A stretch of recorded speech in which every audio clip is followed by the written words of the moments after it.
240 pound के हट्टे कट्टे पहलवान की आंख जेल के बिस्तर पर खुलती है क्योंकि रीचर पर एक हत्या का आरोप था। तभी वहाँ पर जेल के सबसे जालिम कैदी आ जाते हैं, जो आते ही रीचर के दोस्त गैरेट की सारी कीमती चीजें उतरवाने लगे। बेचारा गैरेट डर के मारे उन्हें सब कुछ दे देता है, लेकिन तभी वहाँ पर एंट्री होती है रीचर की। क्या चाहिए तुझे? देख, तू मेरे घर में मोटे और तूने परमिशन नहीं, तो अपने दोस्तों के साथ यहाँ से फुटला। लेकिन वो डीट कैदी नहीं मानता, इसलिए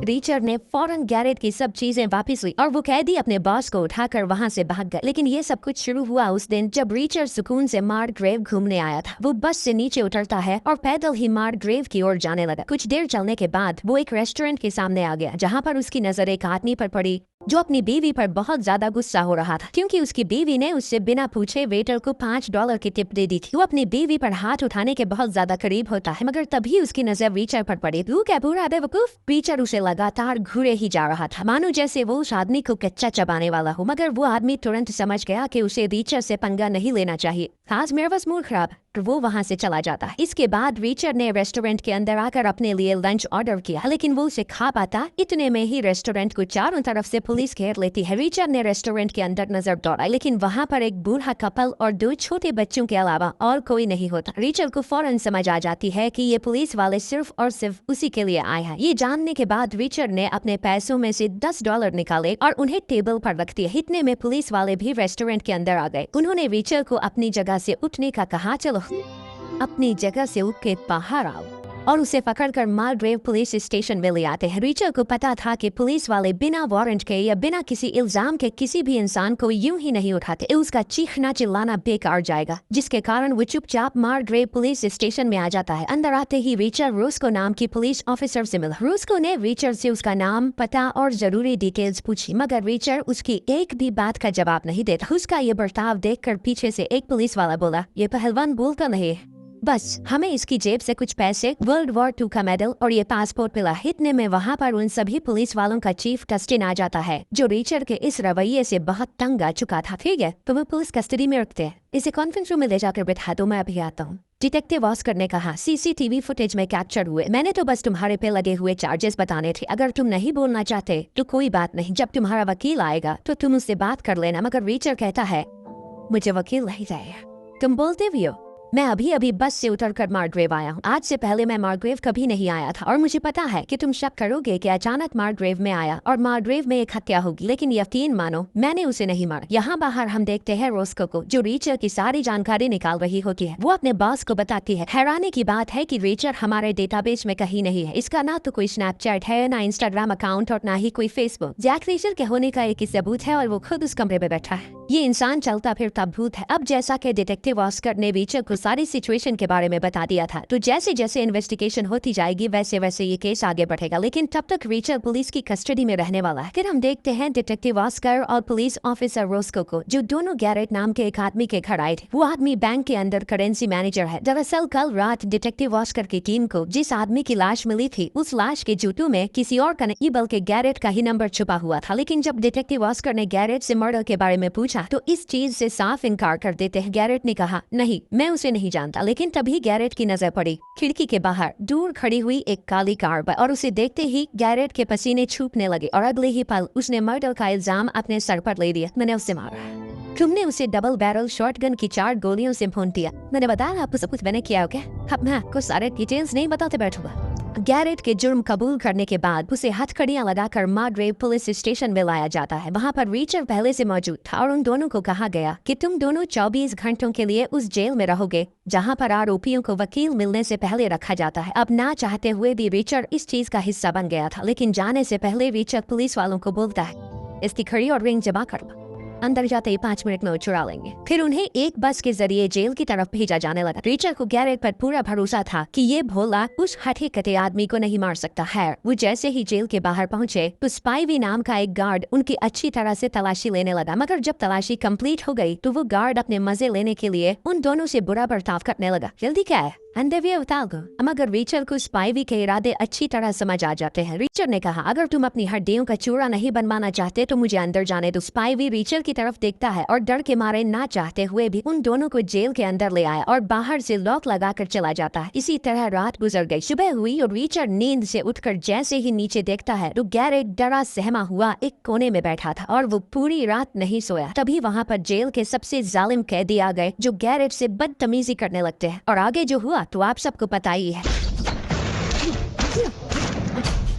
फिर रीचर गैरेट को लेकर पूरे स्वैग से जेल में यहाँ वहाँ घूमने लगा। जब वो दोनों ग्राउंड में एक बेंच पर बैठे थे तो फाइनली गैरेट ने सब कुछ उगल दिया। उसने कहा, मैं तो एक मामूली सा करेंसी मैनेजर हूँ। मेरे मालिकों ने मुझसे नकली $4 मिलियन को अप्रूव करने का कहा, लेकिन बदले में उन्होंने मुझे कुछ भी नहीं दिया। उल्टा उन्होंने मुझे धमकी दी कि अगर कोई गड़बड़ हुई तो जेल से दीवार पर टांग दे और मेरे कोटे काट कर मुझे खिला देंगे। मगर रीचर को तो गैरेट पर पहले से ही शक था, इसलिए वो गैरेट की बातों पर ज्यादा ध्यान नहीं देता और जेल के बाथरूम में आ गया। जब वो दोनों जरा सा फ्रेश हो रहे थे तभी वहाँ पर जेल के कुछ और खतरनाक कैदी आ जाते हैं, जिनके एक इशारे पर वहाँ पर नहा रहे सभी कैदी चुपचाप बाहर निकल गए और उन्होंने फौरन रीचर और उसके दोस्त गैरेट को चारों तरफ से घेर लिया। लेकिन रीचर उनसे कहता है, अगर तुम्हें पता होता तुम्हारा क्या हाल होने वाला है तो निकल जाते। मगर वो कैदी रीचर की बात को बिल्कुल भी सीरियस नहीं लेते, इसलिए रीचर ने उनके बॉस के मुंह पर अपना जोरदार सर मारा। फिर वो तुरंत ही पीछे मुड़ता है और दूसरे कैदी का जबड़ा तोड़कर साथ खड़े कैदी के मुंह पर एक जोरदार घूंसा चढ़ देता है। वो एक मर्तबा फिर से पीछे मुड़ा और पीछे खड़े कैदी की नाक पर अपनी कुहनी मारकर उसे अधमरा कर दिया। इतने में एक कैदी ने उस पर चाकू से हमला करने की कोशिश की, लेकिन रीचर एक ट्रेंड किलर था। वो उस कैदी का मुंह पकड़कर वॉश बेसिन में पटक देता है, जिससे वो कैदी भी अधमरा हो गया। अगले ही पल उसने उन कैदियों के बॉस की आंख में अपना अंगूठा घुसा दिया और उसे तड़पता हुआ ही नीचे छोड़ दिया और तकरीबन आधे मिनट में रीचर ने सभी कैदियों को ढेर कर डाला। ये सब कुछ दूर खड़ा हुआ गैरेट भी देख रहा था। इतने में वहाँ पर गार्ड्स आ जाते हैं और तुरंत ही फाइट को रुकवा देते हैं। उनमें से एक गार्ड रीचर और गैरेट को बी पोर्शन से ए पोर्शन में ले जाता है और उन्हें ए पोर्शन में लाने के बाद गार्ड ने उनसे बोला, कोई भी पूछे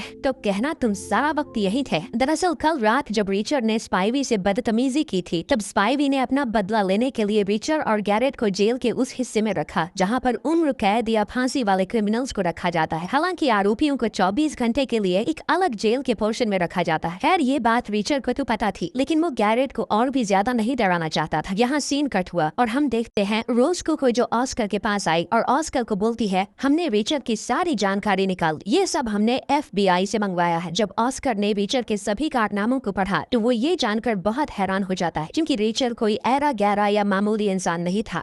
150 से ज्यादा सुलझाए गए केस सभी सक्सेसफुल रहे और उसने अपनी जिंदगी में ढेरों मिशन किए हैं और ढेरों के ढेरों सक्सेसफुल रहे हैं। अब उसने आर्मी से रिटायरमेंट ले लिए और उसकी अब तक की आर्मी लाइफ में रीचर को 52 मेडल्स मिले हुए हैं। आखिर ऐसा आदमी जेल में क्या कर रहा है? जहाँ पर गैरेट अब रीचर को और भी ज्यादा चीजें बताने लगा। गैरेट ने कहा, तुमने मेरी इतनी ज्यादा प्रोटेक्शन की, इसके बदले में मैं तुम्हें $1 लाख दे दूंगा। लेकिन रीचर बिल्कुल चुपचाप दरवाजे के पास पड़ा हुआ खाना उठाकर खाने लगता है। रीचर ने कहा, मुझे पैसों में कोई इंटरेस्ट नहीं है, मैं तो बस मार्ग्रेव में घूमने आया था और तुमने मेरी छुट्टियां बर्बाद कर दी। मार्ग्रेव में कुछ बहुत बड़ा और बहुत गलत हो रहा है और मुझे इसका हिस्सा नहीं बनना। फिर हम देखते हैं 9 घंटे बाद का सीन, जहाँ पर रीचर और गैरेट को जेल से रिहा कर दिया गया था, जबकि रीचर को खुद रोस्को लेने आती है। रोस्को ने कहा, तुम पर सारे इल्जाम हटा दिए गए क्योंकि हमने बस से CCTV फुटेज ली और हमें कंफर्म हो गया कि तुम कल ही बस के जरिए यहाँ मार्ग्रेव आए थे। रोस्को कहती है, मुझे माफ करना, मेरा प्रोफेशन ही कुछ ऐसा है, हमें हर एक इंसान पर शक करने का कहा जाता है, लेकिन बताओ बदले में तुम्हें क्या चाहिए? रीचर कहता है, ज्यादा कुछ नहीं, बस तुम मुझे कुछ कपड़े खरीद दो। और फिर रोस्को तुरंत ही रीचर के साथ एक शॉपिंग मॉल में जाकर उसे कुछ कपड़े खरीद के देती है। फिर रीचर कहता है, मैं बचा हुआ दिन यहाँ मार्ग्रेव में घूमना चाहता हूँ, मेरा पासपोर्ट और मेरे पैसे अब भी तुम लोगों के पास ही है, तो मैं शाम को वो तुमसे लेने आऊंगा। इतना कहकर वो रोस्को की गाड़ी से उतर गया, लेकिन वो जैसे मार्ग्रेव के अंदर टहलता जाता सभी लोग उसी की तरफ देख रहे थे। और तो और एक काले कलर की फोर्ड 150 उसके हर कदम पर नजर रखे हुए थी। रीचर जहाँ जहाँ जाता वो गाड़ी वहाँ वहाँ उसका पीछा करती और रीचर को भी ये बात अच्छी तरह से पता थी। खैर जैसे ही शाम हुई तो हम देखते हैं रीचर को जो पुलिस स्टेशन में जाकर रोस्को से अपना पासपोर्ट मांगता है। तभी वहाँ पर ऑस्कर आया, जिसने कहा, रीचर तुम कहीं नहीं जा सकते, जितना टाइम तुम मार्ग्रेव में टहल रही थी उसी बीच पुल के नीचे एक और आदमी का मर्डर हुआ है और उसकी लाश मुर्दा घर में है, तो तुम हमारे साथ मुर्दा घर चलोगे। अब रीचर ऑस्कर या मार्ग्रेव के अंदर और ज्यादा रुकना नहीं चाहता था, लेकिन मजबूरी के तहत उसे ऐसा करना पड़ता है। जब वह मुर्दा घर गए तो वहाँ पर चार्ली नाम का डॉक्टर लाश की डिटेल्स बताने लगा। उसने कहा लाश को लेटेक्स से एलर्जी थी और लाश को डायबिटीज भी थी। ये सुनकर रिचर्ड के तो मानो रोंगटे खड़े हो गए। उसने तुरंत ही चार्ली से लाश को दिखाने का बोला। जैसे ही रिचर्ड ने लाश देखी तो वो ऑस्कर को बताता है जब ये 8 साल का था तब इसे डायबिटीज हुई थी। जब ये 12 साल का हुआ तो इसके दांत कमजोर होने लगे और जब ये 14 साल का हुआ तब इसकी दाएं बाजू टूट गई थी। ऑस्कर कहता है ये सब कुछ तुम्हें किस तरह पता?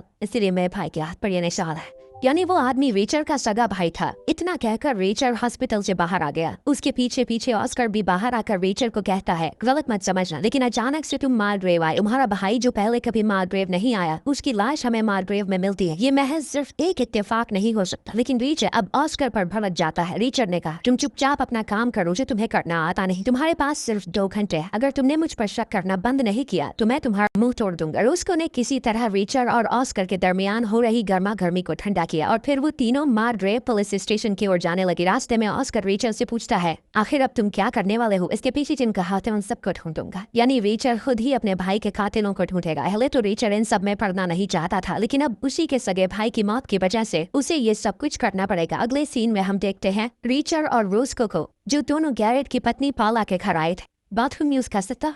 हाँ ऑफ कोर्स। इसीलिए रिचर्ड बाथरूम के बहाने से घर में तलाशी लेने लगा और ठीक 2 मिनट बाद वो बाहर आकर रूस्को को अपने साथ चलने का बोलता है। रूस्को भी फौरन रिचर्ड के पीछे बाहर आ जाती है। रूस्को ने कहा तुम इतनी जल्दी क्यों आ गए? जवाब में रिचर्ड कहता है जब मैं वॉशरूम के बहाने घर की तलाशी ले रहा था तो मुझे ये घास गैरेट के शूज में से मिली। तुम मुझ पर एक मेहरबानी करो, जिस जगह पर तुम लोगों को मेरे भाई की लाश मिली थी मुझे उसी जगह पर ले जाओ। वहाँ जाते ही रूस्को और रिचर्ड उसी तरह की घास को ढूंढने लगे और जल्द ही वो घास भी उन्हें मिल जाती है और रिचर्ड को ये बात कंफर्म हो गई कि रिचर्ड के भाई जो को उन्हीं ने मारा है जिन्होंने ये पहला मर्डर किया था और वो कोई और नहीं बल्कि गैरेट के पास है। जैसे जैसे रिचर्ड इस चीज में पड़ता जाता वैसे वैसे उसका दिमाग खराब होता जाता और उसे लगातार गुस्सा आता जाता। इसलिए वो रूस्को के लाख कहने के बावजूद भी अकेला ही एक मोटेल में रहने चला जाता है, मगर रूस्को उसे अकेला नहीं छोड़ती।